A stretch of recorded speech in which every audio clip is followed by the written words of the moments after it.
Hello guys, welcome back to a new learning video. आप लोगों की बहुत ज्यादा डिमांड बनी हुई थी कि आप लोगों को नेक्स्ट पार्ट चाहिए एसएल हंटिंग स्ट्रेटेजी के ऊपर।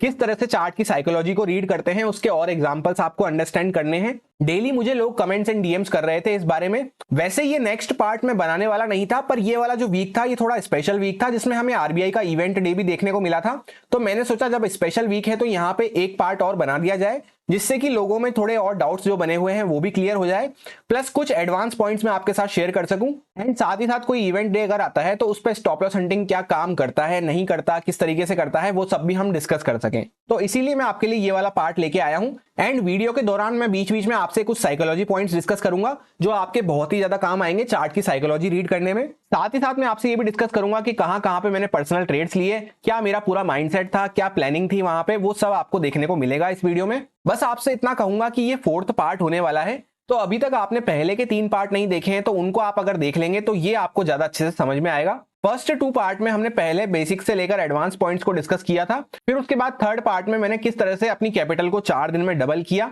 स्टॉप लॉस हंटिंग को यूज करते हुए, उसका कुछ लाइव ट्रेड एनालिसिस दिया था आपको। अब ये फोर्थ पार्ट होने वाला है जिसमें हम थोड़े और एडवांस पॉइंट्स को कवर करेंगे, आपके डाउट्स को कवर करेंगे। एंड साथ ही साथ इवेंट वाला वीक रहता है, उसमें किस तरह से माइंडसेट चलता है पूरा मेरा, वो हम कवर करेंगे। तो बहुत ही पावर पैक वीडियो होने वाला है, एकदम शॉर्ट, सिंपल एंड स्वीट रहेगा। ध्यान से देखना वीडियो को, जिससे कि आपको रियल वैल्यू मिल सके इस वीडियो की। तो बिना इंट्रो में टाइम वेस्ट करे सीधा वीडियो को शुरू करते हैं।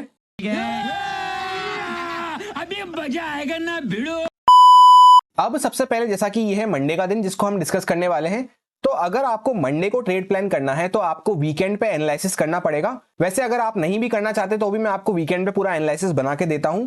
उसमें एक स्पेशल चीज ये रहती है कि हमें 1 वीक टाइम फ्रेम को एंड 1 डे टाइम फ्रेम को भी स्टडी करना रहता है। बहुत से लोग यहीं पे मिस्टेक कर देते हैं कि सीधा वो 15 मिनट के या 5 मिनट के लेवल्स निकाल के बैठ जाते हैं। तो जैसा कि ये था डेली टाइम फ्रेम जिसको हमने वीकली वीडियो में एनालिसिस किया था कि यहाँ पे एक तो एक ट्रेंड लाइन बन के हमें नजर आ रही थी, साथ ही साथ हम एक अच्छा फॉल देते हुए आ रहे थे।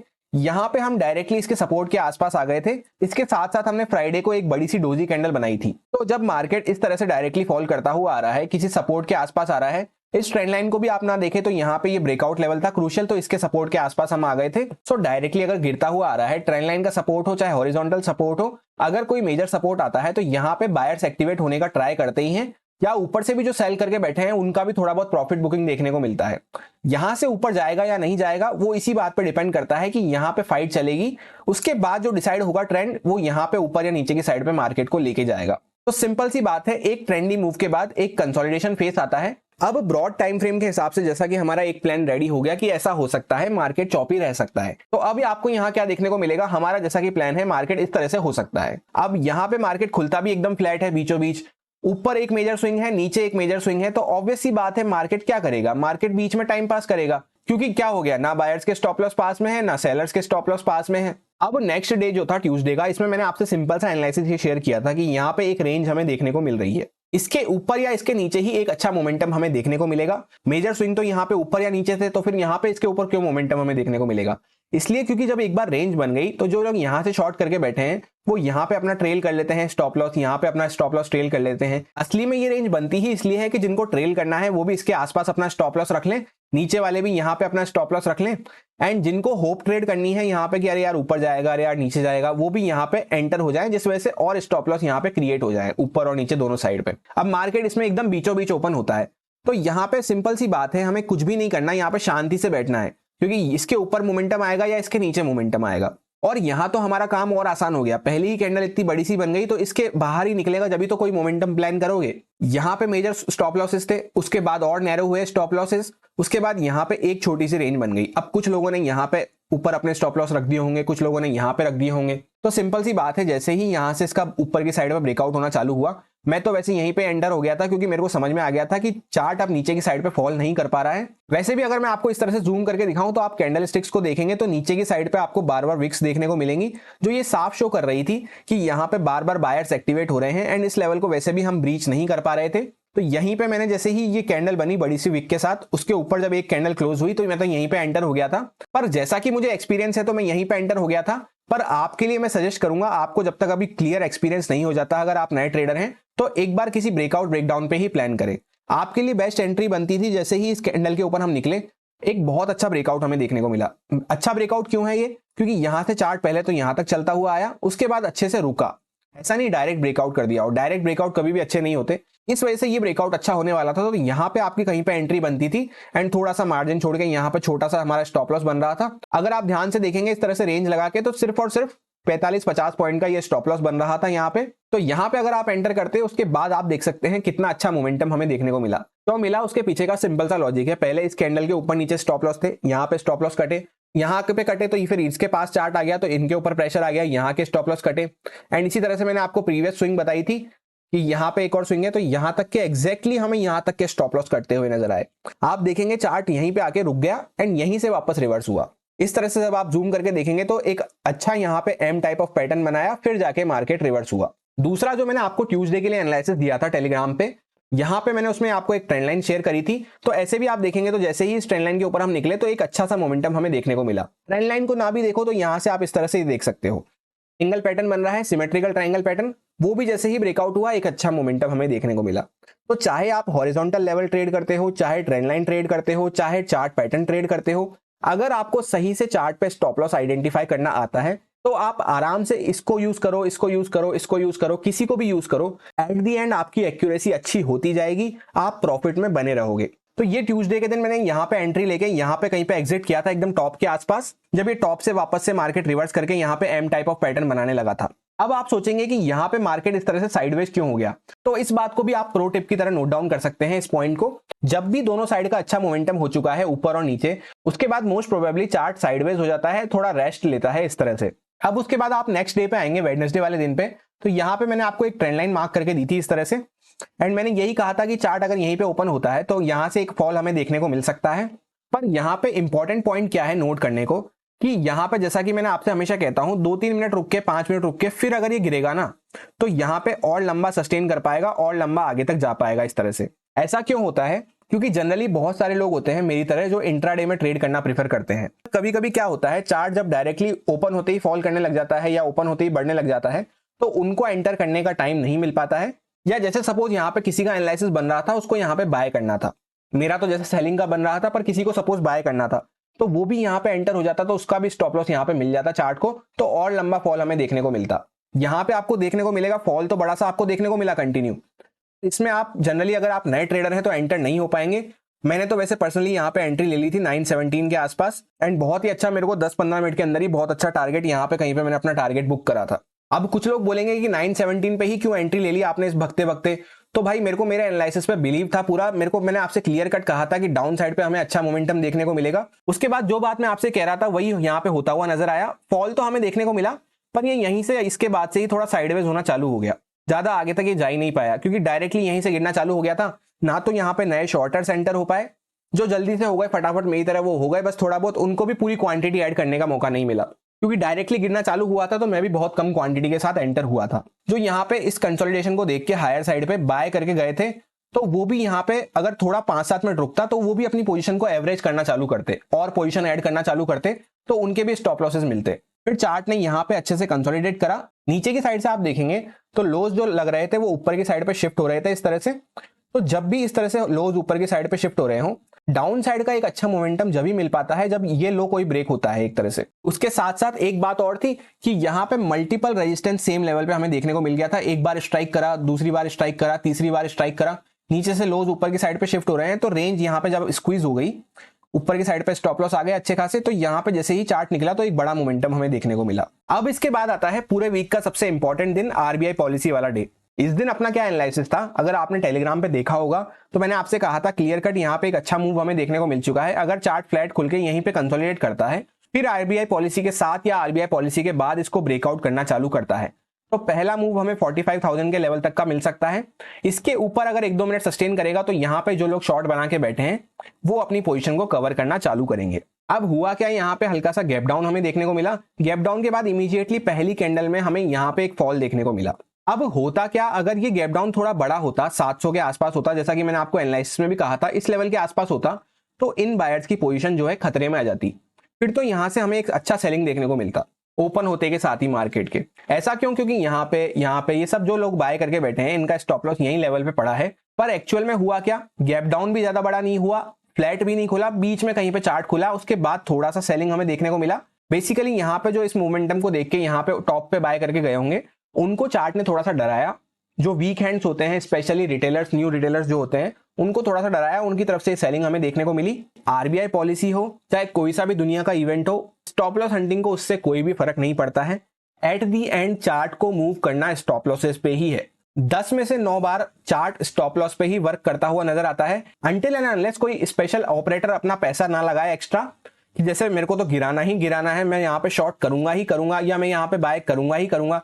इस तरह की जिद जब तक नहीं करता है कोई ऑपरेटर, नया पैसा इनफ्लो नहीं करता है मार्केट में, तब तक चार्ट सिर्फ और सिर्फ स्टॉप लॉसेस पे ही वर्क करता है। एंड आरबीआई पॉलिसी के दिन भी हमें वही देखने को मिला। अब अगर आपको ध्यान से याद हो तो मैंने आपको यहाँ पे एक ट्रेंड लाइन मार्क करके दी थी एनालिसिस के टाइम पे। इस पॉइंट को अगर आप समझ गए कैसे स्टॉप लॉस हंटिंग वर्क करा आरबीआई पॉलिसी के दिन, तो आपको बहुत ही हेल्प मिलने वाली है। आगे के भी कोई इवेंट वगैरह रहेंगे या नॉर्मली भी कोई दिन रहेगा उस दिन भी। प्लस यहाँ पे जब चार्ट इस तरह से खुला, इस तरह का प्राइस एक्शन बनाया, तो यहाँ पे आप देखेंगे तो एक ट्रेंड लाइन आपको यहाँ से देखने को मिलेगी। अब जैसे ही स्पीच पॉजिटिव साइड पे चालू हुई, पॉजिटिव तो क्या, बेसिकली जो मार्केट सोच रहा था उस अकॉर्डिंग जब स्पीच चालू हुई, तो मार्केट ने यहाँ से पॉजिटिवली रिएक्ट करना चालू करा। पर कितनी ही पॉजिटिव न्यूज हो, कितना ही कुछ भी पॉजिटिव हो, अगर चार्ट डायरेक्टली यहाँ पे इसका ब्रेकआउट कर रहा है, तो यहाँ पे कोई भी स्टॉप लॉसेस हमारे पास अवेलेबल नहीं होने वाले हैं। ऐसा क्यों है? क्योंकि चार्ट यहाँ से चलता हुआ आ रहा है। पहले तो यहाँ पे कुछ लोगों का लास्ट स्टॉप लॉस इस लेवल के ऊपर होगा, रिटेलर्स का क्लोजिंग प्राइस के ऊपर, वो भी यहाँ पे ब्रेकआउट हो चुका है, तो यहाँ पे वो भी भाग चुके हैं। तो अपर साइड पे एज सच कोई स्टॉप लॉसेस अवेलेबल नहीं है नियर बाय लेवल पे। अगर इसको यहाँ से और ऊपर जाना भी था तो इसको यहाँ पे 5-7 मिनट कंसोलिडेट करना चाहिए था। उससे होता क्या, लोग 45,000 के लेवल के आसपास जो शॉर्ट करके बैठे थे, उनकी पोजीशन भी खतरे में आना चालू होती, प्लस नए बायर्स यहाँ पे एड ऑन होते, जो यहाँ पे बाय नहीं कर पाए इस फास्ट मोमेंटम के बाद, वो भी यहाँ पे एड ऑन होते। फिर इसको अगर ये निकालता, 1-2 मिनट भी यहाँ पे सस्टेन करता, तो बहुत गजब की आपको शॉर्ट कवरिंग देखने को मिलती, क्योंकि बहुत दिन से ये 45,000 के नीचे नीचे ही रेजिस्टेंस फेस कर रहा था, बेसिकली 45,100 से लेकर 45,000 के बीच में। तो इस रेंज में अगर ये रुक जाता, तब यहाँ पे इन लोगों की पोजीशन खतरे में आती जो ऊपर की साइड पे अपना स्टॉप लॉस डाल के बैठे हैं। पर ऐसा हुआ ही नहीं। चार्ट वन वे मूव करता हुआ आया, डायरेक्टली ट्रेंड लाइन का ब्रेकआउट कर दिया, तो यहाँ पे उल्टा सेलर्स और कंफर्टेबल हो गए कि अरे यार यहाँ से चलता हुआ आ रहा है, क्या ही जाएगा इसी फ्लो में सीधा। तो उन्होंने यहाँ पे अपनी पोजीशन और ऐड करी होगी। प्लस एक्सपायरी का दिन भी था, तो 45,000 पे जो कॉल सेल करके बैठे होंगे, उन्होंने और अपनी पोजीशन यहाँ पे ऐड ऑन करी होगी, जिस वजह से आपको ये मोमेंटम देखने को मिला। प्लस आग में घी डालने का काम करा वो एंड की जाते जाते जो स्पीच में थोड़ा नेगेटिव पॉइंट्स आए बैंक निफ्टी को लेकर, कैश रिजर्व रेशियो को बढ़ा के। तो ये सारी बातों को जब इक्वली आप ऐड ऑन करके देखेंगे, तब आपको समझ में आएगा इतना बड़ा फॉल इस वजह से आया है। यहाँ पे ऊपर साइड पे क्लोज बाय में स्टॉप लॉसेस खत्म हो गए थे, यहाँ पे सबके स्टॉप लॉस आ गए, यहाँ पे जिन्होंने ये बाय करा, जिन्होंने कल का बाय करा था, उनका भी स्टॉप लॉसेस पड़े थे। तो ये सारा मार्केट ने स्टॉप लॉसेस खाली करे। अब जैसे ही इसके नीचे स्टॉप लॉस बचे ही नहीं, तो वही बात है, यहाँ पे वापस से चार्ट नीचे कैसे मूव करेगा, तो वो वापस ऊपर आना चालू कर दिया। अब मैं आपको एक बहुत बड़ी बात बताता हूं कि रिटेलर यहाँ पे क्या गलती करते हैं। इस कैंडल में उनकी हिम्मत नहीं हुई होगी, इस कैंडल में भी उनकी हिम्मत नहीं हुई होगी, पर जैसे ही उसने यहाँ पे इसका ब्रेकडाउन करा, सब लोग सोचेंगे अभी ये तो मेजर लेवल ब्रेकडाउन हो गया। बेसिकली सपोर्ट रेजिस्टेंस इस पे जो ट्रेड करते हैं, उनको लगा होगा अभी ये तो ब्रेकडाउन हो गया यहाँ पे, तो यहाँ पे उन्होंने पोजीशन बनाई होगी, जबकि उनको ये दिमाग में नहीं रहा कि जब ऊपर से चार्ट चलता हुआ आ रहा है, तो तुम इनको कैसे टारगेट कर सकते हो इन सेलर्स को। जैसा कि आपने सुना होगा कि जब भी इस तरह से बड़ी कैंडल बन जाती है, तो उसको हम डायरेक्टली काउंटर नहीं कर पाते हैं। क्या लॉजिक है उसके पीछे का? सिंपली क्योंकि ये प्रॉफिट में आ चुका है, कि जो प्रॉफिट में आ चुका है उसको हम डायरेक्टली इस तरह से वी शेप रिकवरी देते हुए टारगेट नहीं कर सकते। तो वही सिंपल सी बात है, यहाँ पे ब्रेकडाउन तो हुआ, पर यहाँ डाउन साइड पे कोई ज्यादा स्टॉप लॉसेस अवेलेबल नहीं थे। कौन ही बेवकूफ होगा जो यहाँ पे इतनी बड़ी बड़ी कैंडल्स देखने के बाद भी यहाँ पे बाय करके अपना स्टॉप लॉस रख के बैठा होगा? आप खुद सोच सकते हैं। इनका प्रॉफिट वो कम तो कर सकता है, पर पूरा काउंटर नहीं कर सकता, इसलिए हल्का सा जाके यहाँ पे पूरा कंसोलिडेट करता रह गया। अब जैसा कि ये लास्ट डे है फ्राइडे का, यहाँ पे मैंने एनालिसिस में आपको कहा था कि अगर मार्केट फ्लैट ओपन होता है तो यहाँ से एक सेलिंग हमें देखने को मिलेगी। क्लियर कट मैंने आपको एक्सप्लेन भी करा था कि मेजर स्विंग एक यहाँ पे है, एक मेजर स्विंग यहाँ पे है, इसके पास में ही हम ओपन होंगे तो यहाँ पे बायर्स के स्टॉप लॉस खतरे में आ सकते हैं। सेलर्स को अच्छा प्रॉफिट दिख चुका है, तो उनको हम डायरेक्टली टारगेट नहीं कर सकते हैं। अब एग्जैक्टली आप देख सकते हैं, यहाँ पे मार्केट खुला, डायरेक्टली हमें सेलिंग देखने को मिली। अभी आपको सीधा वेडनेसडे वाले चार्ट में मैंने समझाया था यहाँ पे कि डायरेक्टली जब सेलिंग देखने को मिलती है तो ये ज्यादा लंबा नहीं जा पाती है। पूरा रीजन उसमें एक्सप्लेन करा था, उसको दोबारा से सुन लेना, वही पॉइंट यहाँ पे अप्लाई हुए हैं।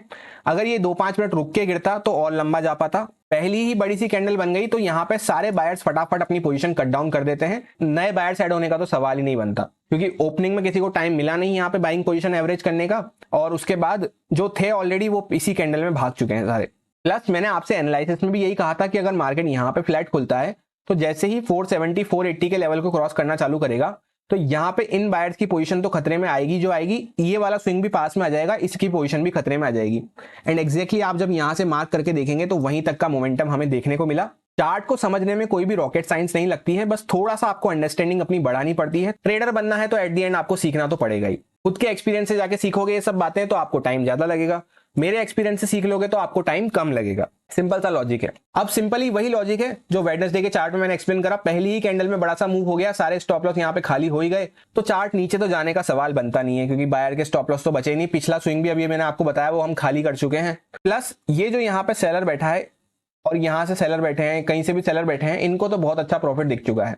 तो इस तरह से चार्ट इनको भी टारगेट करने ऊपर नहीं जा सकता है। ये भी मैंने आपको जस्ट अभी यहीं पे ये थर्सडे वाले चार्ट में पूरा एक्सप्लेन करा है। यहाँ पे बायर के स्टॉप लॉस है नहीं तो चार्ट कंसोलिडेट करने लगा। अब काफी सारे लोगों के मेरे पास ये क्वेश्चन आ रहे थे कि सर हम लाइव चार्ट में आइडेंटिफाई नहीं कर पाते स्टॉप लॉस हंटिंग को, चार्ट बन जाने के बाद तो हमें समझ में आ जाता है। तो भाई यही फर्स्ट पार्ट है कि आप सीखना चालू कर दिए हो। फर्स्ट स्टेप यही रहती है कि आपको चार्ट बनने के बाद चार्ट समझ में आना चाहिए कि हुआ क्या। फिर धीरे धीरे जब आप थोड़ा और एडवांस होगे, थोड़ा और एक्सपीरियंस आपको होएगा, तो सेकंड स्टेप में आप थोड़ा थोड़ा चार्ट के साथ साथ समझना चालू करोगे, बेसिकली लाइव इंट्राडे में। फिर थर्ड पॉइंट आएगा जब आपको अच्छे से एक्सपीरियंस हो जाएगा, तब आपको चार्ट एडवांस में समझ में आने लग जाएगा कि यार यहाँ पे सेलिंग हमें देखने को मिल सकती है। जैसा कि मैंने आपको कल ही कह दिया था फ्राइडे को कि सेलिंग हमें देखने को मिल सकती है। तो ये आपको थर्ड स्टेप में जाके होगा। पहले आपको ये 2 स्टेप कवर करनी पड़ेगी। अगर पहली स्टेप में भी आप आ चुके हो, चार्ट बनने के बाद समझ पा रहे हो कि यार अच्छा ऐसा हुआ था क्या चार्ट में डे एंड होने के बाद, तो भी आप हजारों ट्रेडर से बहुत आगे निकल चुके हो।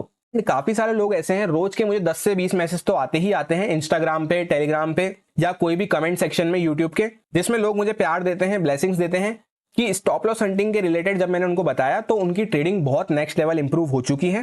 काफी सारे लोगों का तो इनफैक्ट ये तक भी कहना है कि उनको पेड कोर्स से भी ज्यादा लर्निंग यहाँ पे देखने को मिली है। यानी पेड कोर्स से भी उनको इतना अंडरस्टैंडिंग नहीं मिली थी मार्केट की जितना कि स्टॉप लॉस हंटिंग को समझने के बाद हुई है। एंड ट्रेडिंग उनकी अच्छी हो चुकी है बहुत ज्यादा। तो अगर बाकी लोग इस चीज को सीख के अपनी ट्रेडिंग को इंप्रूव करें हैं तो आप भी कर सकते हैं, उसमें कोई भी शक नहीं है। बस आपको थोड़ा सा मेहनत करना पड़ेगा, थोड़ा सा अपने आप को टाइम देना पड़ेगा। एंड दूसरे के एक्सपीरियंस से सीख सको तो उससे कोई बेहतर बात हो ही नहीं सकती, इसलिए मैं आपको अपना एक्सपीरियंस शेयर करता रहता हूं।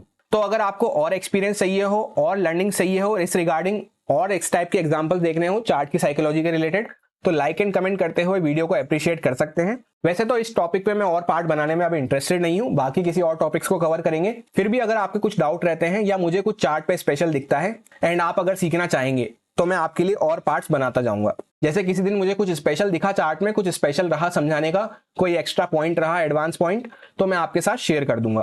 चैनल पे अगर न्यू है तो ज्वाइन कर सकते हैं रेगुलर लर्निंग कंटेंट के लिए, जिससे कि आपकी ट्रेडिंग इंप्रूव हो सके। इस वीडियो में फिलहाल इतना ही, मिलते हैं किसी नेक्स्ट वीडियो में। Thank you.